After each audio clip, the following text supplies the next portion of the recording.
ইতিহাস কখনো কাগজে লেখা থাকে, কখনো থাকে কেবলই কবরের নীরবতায়।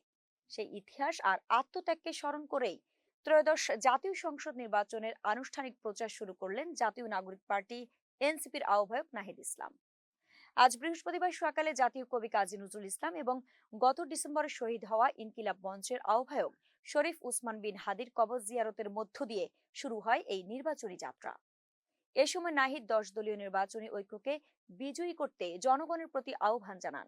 কবর জিয়ারত শেষে বেলা 1:45টার দিকে শহীদ ওসমান হাদি সমাধিসৌধের সামনে থেকে বের হয় এনসিপির মার্চ ফর জাস্টিস।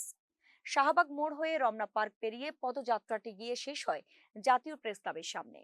নাহিদের নেতৃত্বে এই পদযাত্রায় অংশ নেন ঢাকা 8 আসনের প্রার্থী নাসির উদ্দিন পাটোয়ারি সহ এনসিপির কেন্দ্রীয় নেতারা।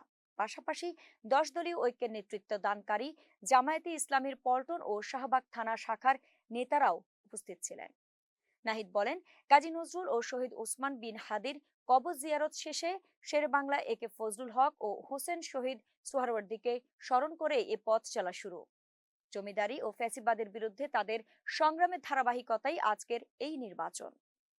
তিনি গণভোটে হ্যাঁ ভোট দিয়ে সরকারের যাত্রা অব্যাহত রাখার আহ্বান জানান এবং ওসমান হাদির হত্যার বিচারকে অন্যতম প্রধান এজেন্ডা ঘোষণা করেন। মিছিলে শোনা যায়, উই ওয়ান্ট জাস্টিস, আমরা সবাই হাদি হব, এমন আবেগঘন স্লোগান।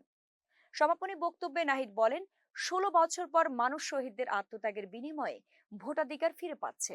এই নির্বাচন শুধু জয়ের নয়, ন্যায়ের বলে তিনি প্রত্যয় প্রকাশ করেন।